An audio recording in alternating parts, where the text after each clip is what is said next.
Boa noite. Tempos atrás ouvíamos as pessoas dizerem que problemas como reumatismo e dores nas articulações eram doenças de velhos. Mas não é bem assim. Embora a maior incidência seja em pessoas acima de 60 anos, artrose, artrite, reumatismo, entre outros males, acometem pessoas de todas as idades.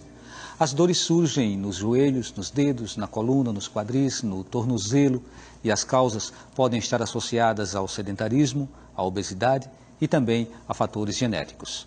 Entre os casos mais típicos está a artrite reumatoide, que acomete cerca de 1% da população e pode surgir na infância ou na terceira idade. No programa Opinião Pernambuco de hoje, nossos convidados discutem o tema doenças das articulações. Participam José Carlos Lima Filho, ortopedista, especialista em joelho. Sandra Andrade Lima, ortopedista e cirurgiã de mão. Rosinete Guimarães, reumatologista. Lembrando que o sinal digital da TVU já está no ar. Você pode acessar o canal reprogramando a sua TV. O canal digital da TVU é o 11.1. Bem, sejam bem-vindas e seja bem-vindo também, Dr. José Carlos. E a primeira pergunta que a gente faz, ela tem a ver com aquilo que a gente colocou na abertura do programa, né? Doenças das articulações são um mal para todas as idades? Em primeiro lugar, Valdir, eu gostaria de agradecer a oportunidade e, ao mesmo tempo, parabenizá-lo pela sua audiência. Bom, eu como cirurgião de joelho, praticamente eu atendo só a parte de joelho.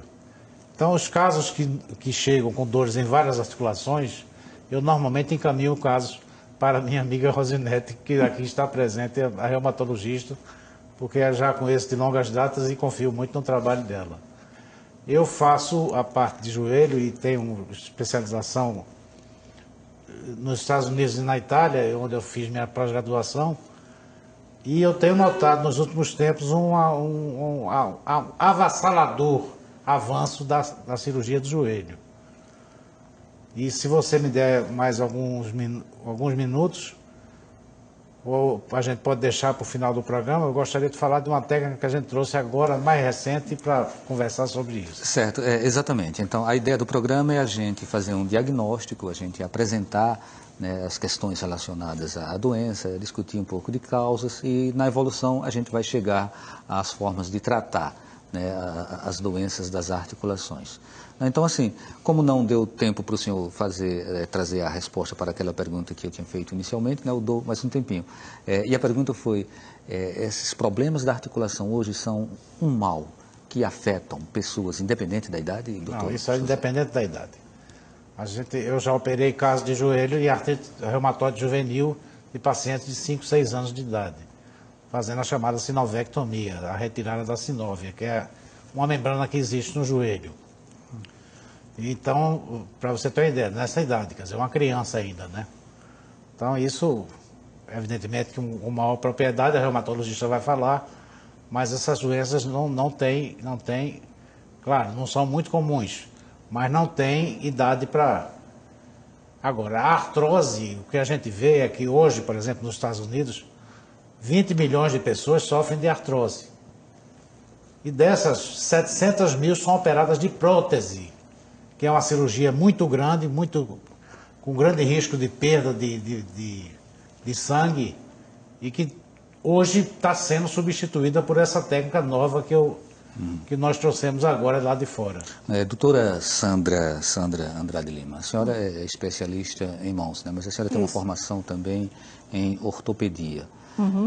E, assim, o que as pessoas colocam é que alguns avanços na tecnologia têm provocado novos hábitos na população, e essa população hoje ela está mais propensa a ter problemas nas articulações. Uhum. E aí, ainda fazendo um link com aquela nossa abertura, esses problemas, né, por serem novos e por terem uma relação direta com essas tecnologias que muitas vezes estão disponíveis sobretudo para as pessoas mais jovens, a impressão que dá é que as doenças estão migrando em diferentes faixas etárias. É mais ou menos isso que está acontecendo?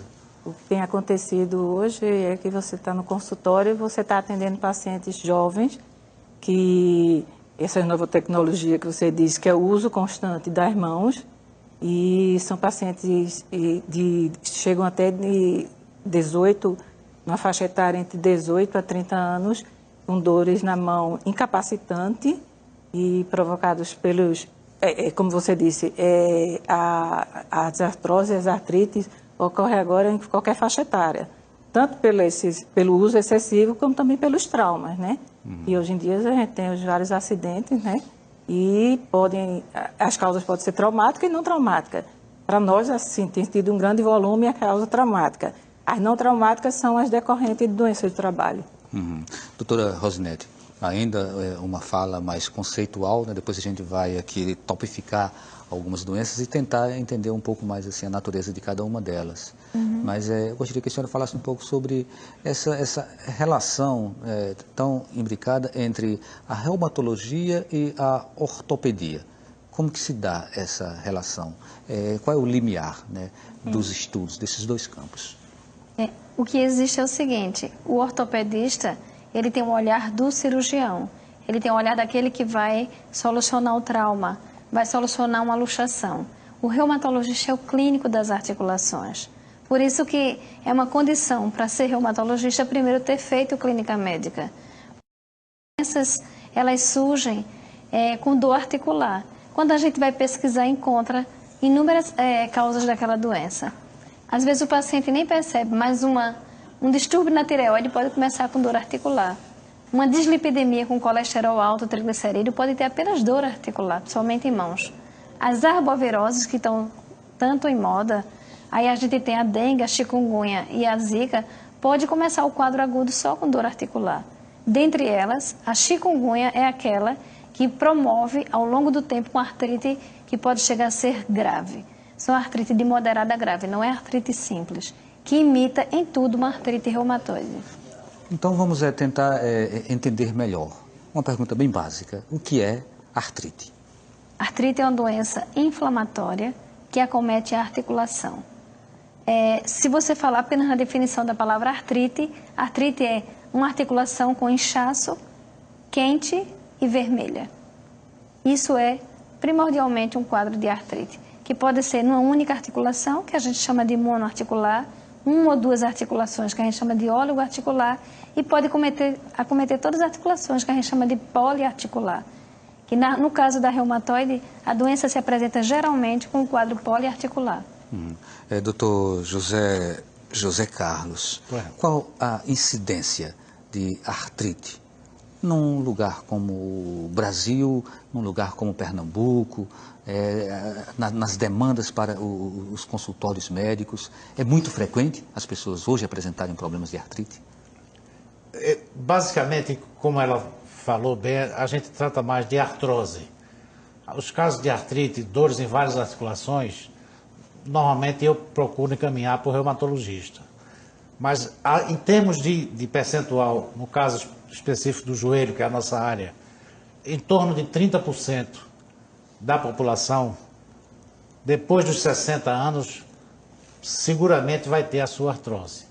Então, esses são dados, infelizmente, dos Estados Unidos. Valdir, nós não temos dados nacionais. Infelizmente, nosso país é carente em termos de estudos nesse sentido.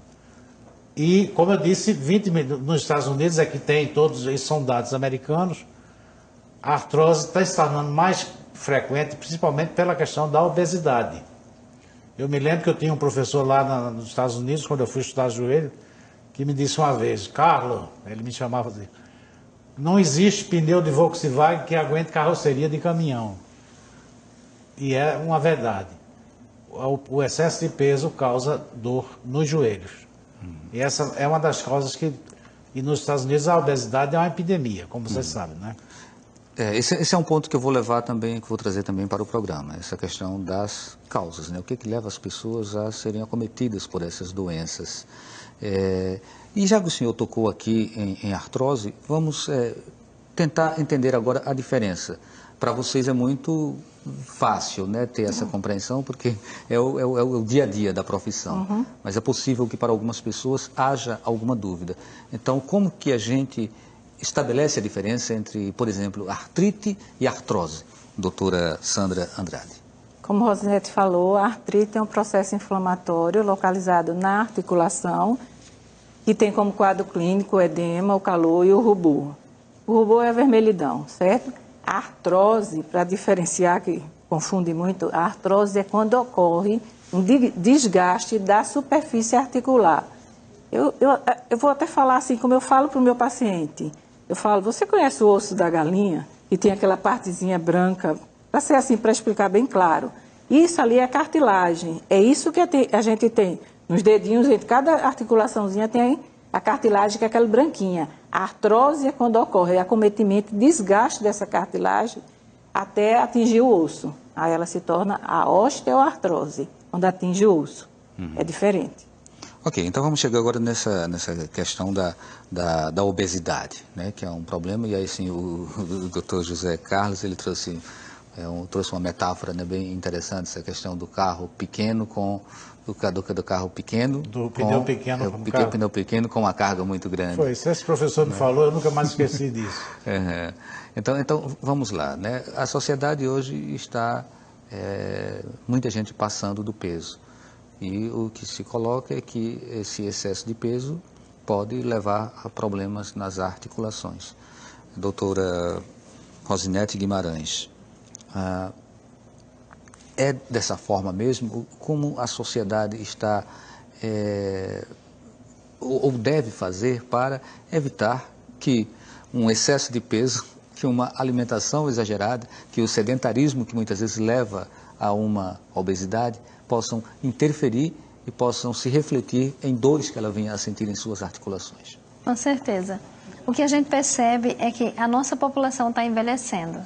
Então, nós temos mais pacientes com a idade avançada, né, acima de 40, 60 anos e com obesidade. Porque como houve uma melhora do poder aquisitivo da população, então se hoje as pessoas têm uma avidez maior pelo alimento, comem alimentos errados, os fast food da vida, esses fast food já começam na infância, na adolescência, são crianças que vão para a sala de aula e no intervalo comem alimentos que são errados, vão tendo sobrepeso, desse sobrepeso surge a obesidade, com a idade surge também as doenças da própria idade, como a diabetes, que é uma diabetes que ocorre na fase mais tardia, que a gente chama de diabetes tipo 2, as dislipidemia, com alterações do seu colesterol triglicerídeo e principalmente a alteração do ácido úrico, que a gente chama de uma doença chamada hiperuricemia, que é vulgarmente conhecida como gota úrica, né, como gota, porque foi assim, uma denominação dada e ela comete primordialmente os joelhos. Outra coisa que também a gente percebe, além de uma dieta errada, às vezes são posturas viciosas no trabalho. Então, hoje a gente tem uma leva de pessoas com uma doença chamada Ler-Dort, que ela é pura e simplesmente causada pela má postura no ambiente de trabalho. A gente aprofunda mais um pouco essa questão relacionada à postura, né? Eu vou trazendo para o Dr. José Carlos a questão da obesidade, a questão do excesso de peso e até que ponto isso interfere, por exemplo, nas articulações do joelho, né? Então a gente chama o intervalo e na volta a gente dá prosseguimento a essa nossa conversa. O Opinião Pernambuco volta daqui a pouquinho.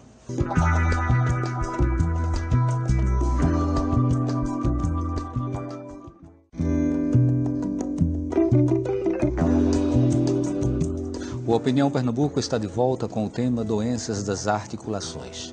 Participam José Carlos Lima Filho, ortopedista, especialista em joelho. Sandra Andrade Lima, ortopedista e cirurgiã de mão. Rosinete Guimarães, reumatologista.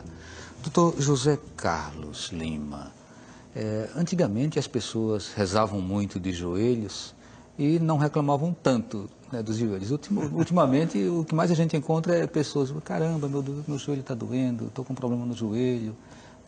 E aí, o que é isso? Por que aqui tem tanta gente sofrendo desse mal? Olha, normalmente essas pessoas já têm um pouco de artrose. É o que eu digo, falo sempre no meu consultório. Os 4 venenos, no caso da mulher, para o joelho. O sapato alto, o ajoelhar, o agachar e o subir escadas. Não deve ser feito mais. O senhor falou mulher, mas não deve ser feito por ninguém. Por ninguém. O homem é bom, sapato alto, no caso do homem, estaria excluído, obviamente. Mas o agachamento, a escada e o ajoelhar, porque normalmente uma pessoa com o joelho sadio ajoelha sem problema. Quando tem algum princípio de artrose, e eu queria aproveitar, Valdir, se você me permitir, dizer que a artrose não é só obesidade, não. Existem outras causas. Causas traumáticas, sequelas de fraturas, pessoas que têm uma condição genética, isso a gente tem observado muito atualmente. Eu tive também recentemente num congresso lá no exterior e um professor americano mostrou já um gene, ele descobriu um gene que transmite essa artrose. Eu fiquei curioso quando o senhor disse que não pode subir escada, nem pode ajoelhar, mas isso com que frequência? Quer dizer, fazer isso... Quem mora, por exemplo, num primeiro andar de um edifício, todo dia precisa subir e descer o que eu falo, para chegar em seu apartamento. Para tentar administrar. Se antigamente subir e descia indiscriminadamente, agora fazer somente subir uma vez e descer. Ou então mudar de apartamento, né?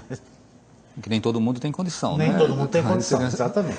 Uma saída muito, muito radical. É radical, mas são pessoas que se queixam disso, né? Agora, com essa técnica, quando nós chegarmos na parte de tratamento, a gente consegue cauterizar os nervos e a pessoa consegue subir escadas sem dor. Mas isso quando tem artrose e já foi tentado outros métodos de tratamento.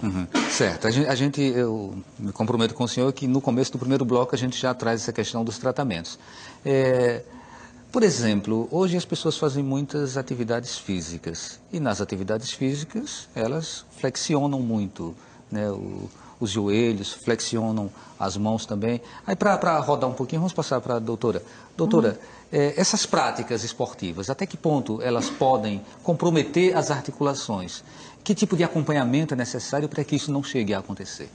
Eu sempre falo para os meus pacientes, é importantíssimo a prática de exercício físico, sob supervisão de um professor, um personal, alguma coisa, que depende de quem tem a condição. Hoje mesmo, em dia, a prefeitura oferece essas academias da cidade, em que elas são excelentes. Mas é importantíssimo o exercício físico, certo? De forma controlada de peso, mas previne inclusive o aparecimento das artroses e das tendinites. Tá, esse equilíbrio é que tem que existir. Isso.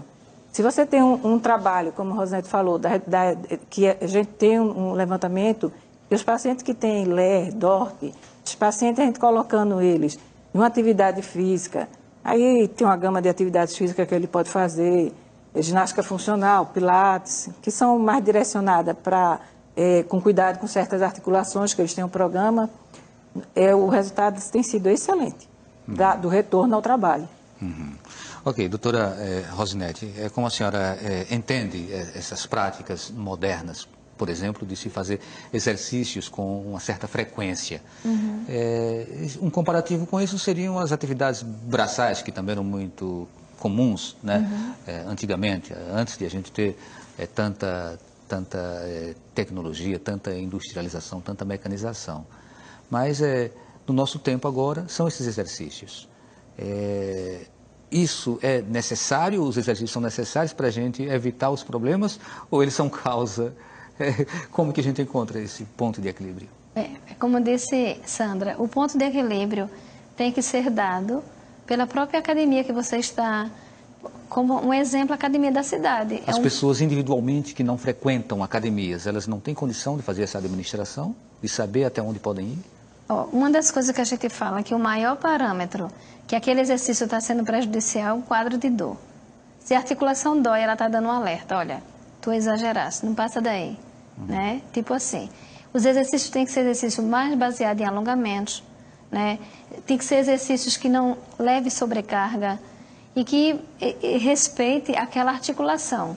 Porque, assim, a gente já vê muitos jovens indo para a academia e eles querem criar músculo do dia para o outro, eles querem ficar bonitos, né, atraentes e fazer exercício e eles chegam muitas vezes com lesões graves de tendões em ombro. Nós temos no ombro tendões que são muito importantes na mobilidade do ombro. Então, é muito frequente você encontrar tendões espessados, até com rupturas parciais. Já vi casos até de rupturas totais, de paciente que usava muito peso nas durante a academia. Então, isso ocorre demais. Por exemplo, o exercício de correr, de andar, é um exercício muito bom. Mas se você está fazendo aquele exercício e toda vez ao terminar, ou antes de terminar, surge a dor, ali já é um alerta para você não continuar e procurar ajuda médica. Era isso que eu ia perguntar ao doutor José Carlos. Então, essas caminhadas que as pessoas fazem normalmente, enquanto não houver dor, isso possivelmente não está trazendo nenhum tipo de dano. A pelada, o jogo de futebol, né, que os jovens hoje praticam muito. Porque às vezes os doentes dizem, eu senti uma dor normal. Olha, Valdir, não existe dor normal, não existe. Outros sentem uma febrezinha normal. Você já ouviu falar de febre normal? Não existe febre normal. É sempre um sintoma. O sinal de alerta é isso. Por isso que é necessária a avaliação de um personal, de preferência de um personal, porque ele já é treinado no curso dele, de saber os limites.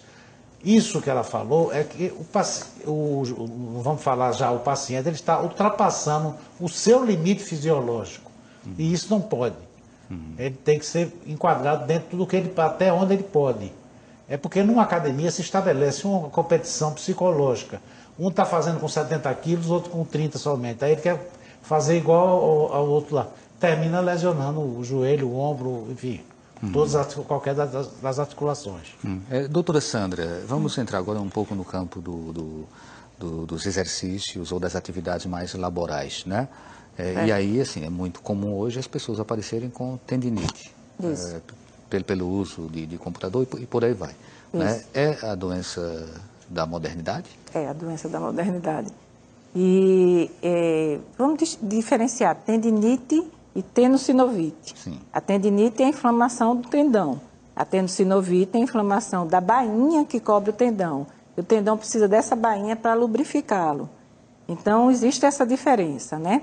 Então, em termos dos exercícios físicos, como Rosinete disse, se você coloca um excesso de carga, como os jovens hoje, que inclusive querem aumentar a musculatura, eles vão sobrecarregar o tendão e levando inicialmente uma tendinite, que ela, com o tempo, pode levar a uma ruptura completa, levando a um quadro cirúrgico. Certo? No caso ainda da utilização de aparelhos como o celular, né? A gente vê pessoas hoje que passam o dia todinho fazendo a digitação, às vezes com 2 dedos, e até que ponto isso pode prejudicar essa articulação? Aí, na cirurgia da mão, a gente já deu o diagnóstico que se chama WhatsApp Knit, que é o uso do WhatsApp com o polegar. O polegar é um dedo assim, o dedo mais importante da mão, todo mundo sabe, em que ele tem vários eixos de movimento. Então, o fato de ele no celular, ele está no teclado, ele vai para todos os lados. E o mais comum é justamente a tendinite do flexor profundo do polegar. Eu atendo adolescentes e com a mãe chegando aqui, ele não consegue fazer a prova, doutora, porque ele não consegue pegar. O polegar é importante para a pinça. Então, eu tenho que ficar imobilizando essas crianças por causa do excesso do uso do celular. Quer dizer, é muito frequente esse tipo Muito frequente. A WhatsApp Knit é muito frequente. Poxa. Doutora Rosinete, eu queria que a senhora desse sua opinião também e, na sequência, já falasse um pouquinho sobre outros tipos de doenças reumáticas, né, que são muito comuns na sociedade contemporânea. Ok. Tendinite e tenossinovite, elas são diagnosticadas quase que diariamente no consultório médico, seja na rede privada, seja na rede pública. E o volume de paciente vai aumentando cada vez mais. A gente percebe entre os bancários, por exemplo, o uso excessivo do teclado e rápido. Porque quando a gente tinha, na era da máquina de escrever, então a gente emitia força, então a gente não podia ser tão rápido. Com agora o uso do computador, as teclas são muito levezinhas. Então você nem percebe, está tocando nelas numa rapidez fora do comum. É como se minha mão trabalha mais rápido que a minha mente. Ainda que meu pensamento seja tão rápido, a mão ainda está mais rápida. E ela não foi construída, a mão da gente não foi produzida para isso. E essa mão não fica só aqui. Esses movimentos eles vão, né, se propagando ao longo do cotovelo, ombro e coluna cervical. Então, a gente tem muitos pacientes que chegam no consultório com dor em toda essa região, da cervical até os dedos da mão. Pacientes que às vezes chegam com um pescoço que nem consegue mais mobilizar, com um ombro que não consegue elevar, nem fazer uma rotação interna, não pode pegar nada lá atrás. É muito comum as mulheres chegarem e dizerem assim, doutora, estou com dificuldade de pentear o cabelo, de atacar um sutiã, de pendurar uma roupa no varal, muitas vezes de pegar uma criancinha no colo. Os homens chegam para a gente, doutora, eu perdi o movimento, não consigo fazer coisas fáceis, como abrir a tampa de uma garrafa, rodar a maçaneta, que são coisas fáceis. Mas eles vão perdendo mesmo os movimentos. Até que a gente dá uma parada, tem que afastar eles da atividade laborativa, fazer uso de fisioterapia, medicações analgésicas, anti-inflamatório, e quando eles terminam essa fisioterapia, manter uma atividade física baseada no alongamento. Então, a outra parte da pergunta a senhora traz daqui a pouco. Eu vou voltar para o Dr. José Carlos. Dr. José Carlos, e o hábito de dirigir? Algumas pessoas hoje, elas têm, inclusive, o carro automático para passar menos marcha. Mas quem não tem esse carro automático passa muita marcha e durante muitas horas num trânsito complicado, engarrafado, como é esse daqui do Recife ou de qualquer uma outra capital. Isso se reflete no joelho? No joelho, reflete. O fato de ficar muito tempo sentado na posição de flexão, como a gente está aqui, porque a gente está aqui, mas já mudamos de posição várias vezes. Mas dentro de um carro é mais difícil. Eu vou mudar agora, novamente. Pronto. Dentro de um carro é mais difícil. Essa posição firme, fixa o tempo todo, impede a nutrição. A nutrição do joelho é feita pela movimentação. Aí é onde vai se criando aquele líquido que banha e molha a articulação do joelho e que essa cartilagem que foi falada por Sandra é nutrida. Então, a gente sente, são joelhos secos que apresentam já crepitação, como se tivesse areia dentro deles. Aí já é uma fase de, em princípio, no começo da artrose. Então vamos seguir, né? Como conviver com esse tipo de problema? Quer dizer, o senhor falou em radioterapia, é isso que o senhor faz? Radiofrequência refrigerada. Né? Faz radiofrequência refrigerada para poder solucionar o problema do joelho. Como é isso? Como é essa técnica? Bom, a radiofrequência, na verdade, já era conhecida no século XIX. Mas, como tudo, a penicilina, por exemplo, foi descoberta em 29, mas só começou a ser usada em 41, muitos anos depois. A radiofrequência também só passou a ser usada na Segunda Guerra Mundial nos radares. É a junção da eletricidade com o magnetismo. Ela hoje foi aperfeiçoada, esse hoje que eu digo já tem mais de 10 anos nos Estados Unidos, e em 1914, em 2014, um professor americano, o Caparral, esteve aqui no Brasil, no Congresso de Dor, e apresentou a chamada radiofrequência refrigerada. São eletrodos, Valdir, colocados em forma de uma agulha, com uma não há incisão, não há corte. A agulha perfura, vai até, se eu puder mostrar na máquina aqui, se a câmera puder focar aqui, aqui é um joelhinho, a parte da coxa e a parte da perna. E aqui é a rótula. Existe nervo do lado interno, do lado externo e no lado interno da tíbia, da perna. São chamados nervos geniculares. Através de um intensificador de imagem, a gente identifica a localização desses nervos e coloca esses eletrodos, e esse eletrodo chega a uma temperatura de 80 graus. É como ele emitisse um sinal, tipo um laser. Tipo como se fosse um laser. Então, esses 80 graus, ele consegue degradar o nervo desaparece, perde. É como se a gente fizesse uma cauterização. Esse procedimento refrigerado agora, de 2014 para cá, 3 anos aqui no Brasil, está se fazendo, tem a vantagem de aumentar a área exposta, quer dizer, não deixar nenhum ramozinho do nervo livre. É como se fosse cauterizar os nervos. Isso dispensa a utilização de outros medicamentos? Isso são pacientes que foram testados com anti-inflamatórios, com fisioterapia e não resolveram. Não é, a gente não faz de início, não. É uma coisa que eu acho que a gente poderia ainda esclarecer melhor. Até que ponto os tratamentos que são feitos em problemas de articulação, de uma forma geral, eles são eficazes ou eles são paliativos? Até que ponto existe uma reincidência ou esses problemas eles retornam? A gente deixa essa pergunta no ar e a gente busca a resposta no próximo bloco. Então a gente volta daqui a pouquinho.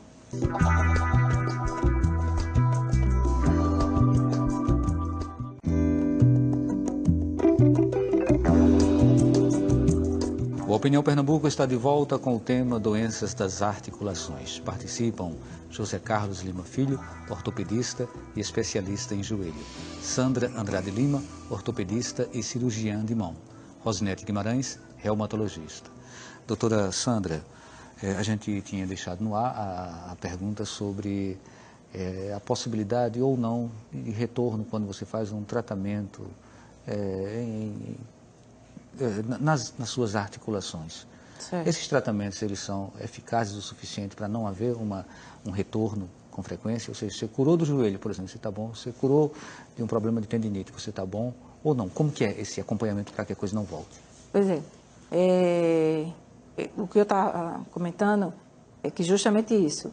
Eu tinha as doenças dos idosos, tipo síndrome do túnel do carpo, as artroses do polegar, as tendinites de Kervin, que antigamente eu só operava pacientes idosos não, pacientes acima de 50 anos, hoje em dia tem ocorrido uma frequência maior nos pacientes jovens. Aqueles pacientes que sofrem sobrecarga, que têm as lesões de esforço repetitivo. Esses pacientes têm inicialmente o tratamento com anti-inflamatório, afastamento da atividade e fisioterapia.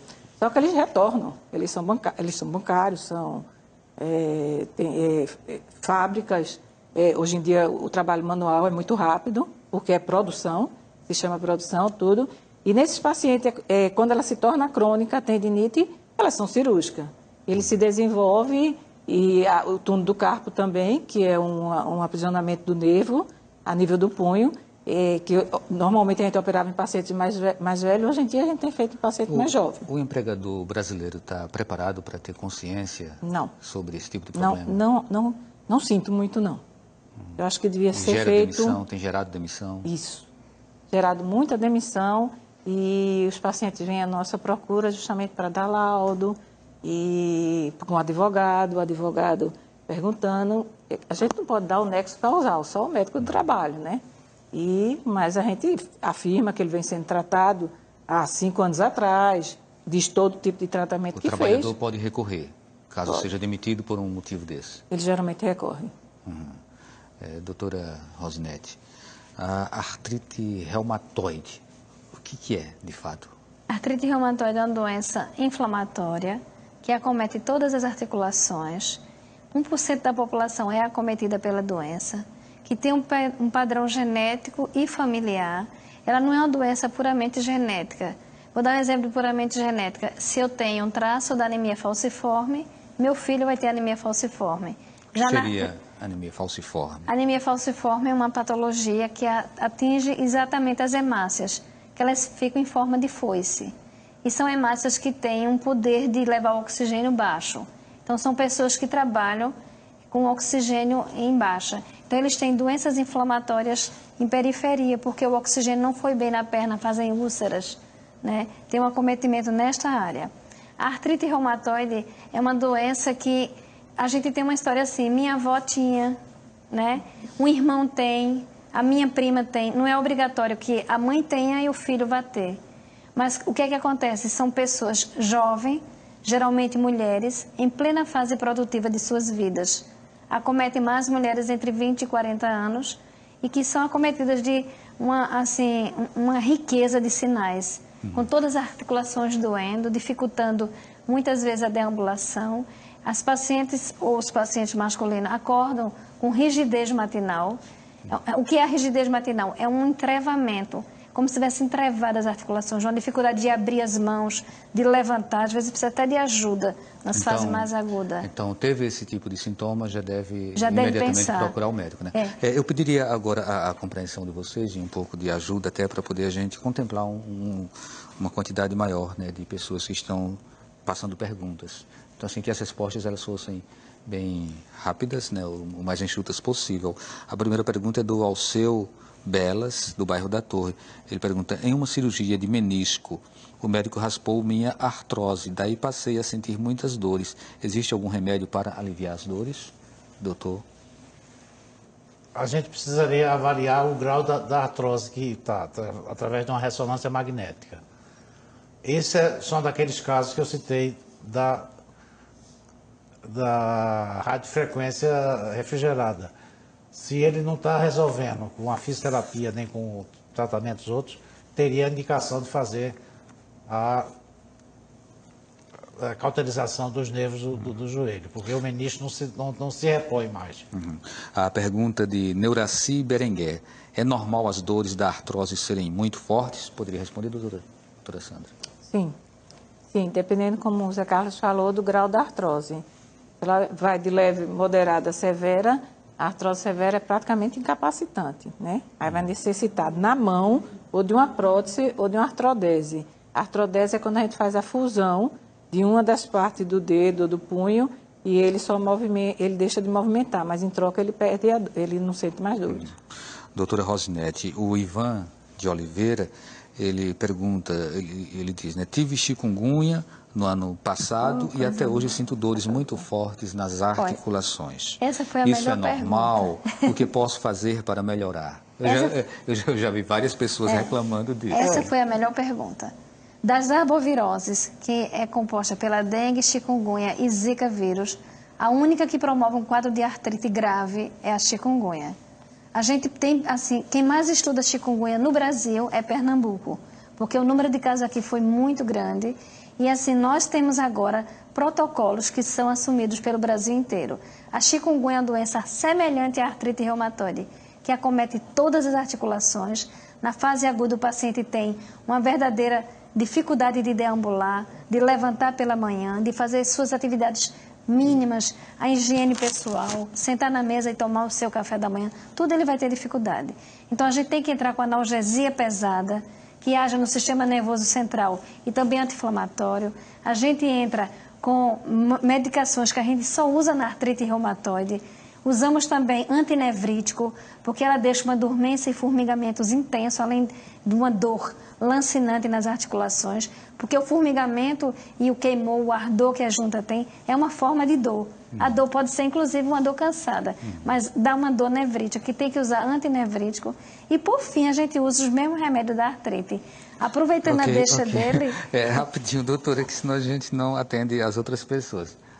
Seria rapidinho? Seria. Aproveitando a deixa dessa pergunta, a gente está usando drogas agora chamadas imunobiológico, que ela é agora o top de linha da medicina. São medicamentos que têm ações muito boas na artrite e a gente está usando também para chikungunya. Tem alguns casos de chikungunya que só respondem aos imunobiológicos. Ok. O Ricardo da Madalena diz: minha avó teve osteoporose, devo ter também? É hereditária? Doutor José Alexandre. Eu posso... José Carlos de Andrade de Lima Filho. Eu poderia passar... Alexandre, desculpa, é por isso que eu corrigi. Nada. Para você. Eu poderia passar porque a osteoporose é tratada pelo pessoal da reumatologia. É de Rosinete.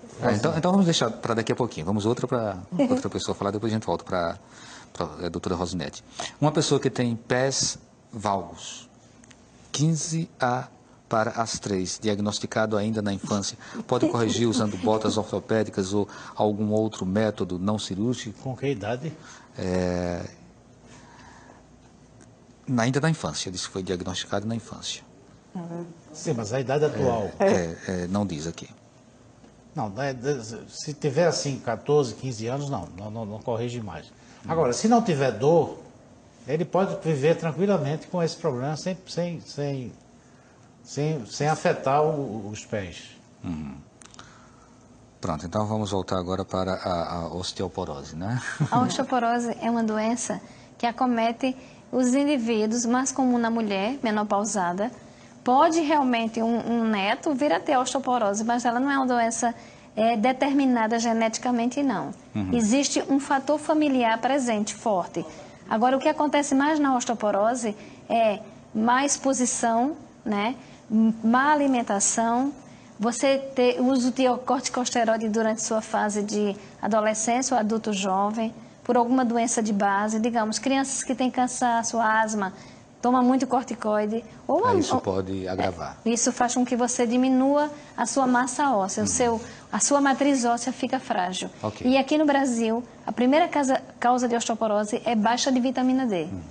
Ok, então fica aí a orientação, né? Nisso tem uma orientação, para que as pessoas elas, invistam mais um pouco, né, na vitamina.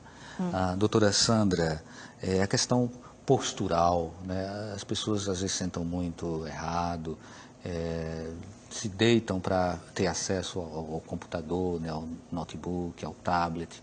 Esse tipo de comportamento, ele acaba se refletindo em problemas? Com certeza.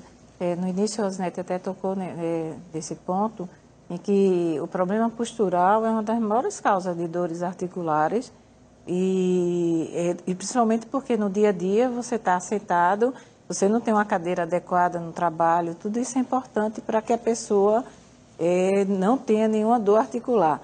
Se posicionar corretamente perante o aparelho que você trabalha, com o computador, você tem que ter a postura, colocação do mouse, a altura do mouse, para que não tenha as tendinite de ombro, nem as bursites, ela sempre tem que estar o braço 90 graus e não fazer elevação do ombro, porque se o braço acima a mesa ficar muito elevada, ela vai forçar o ombro nessa posição.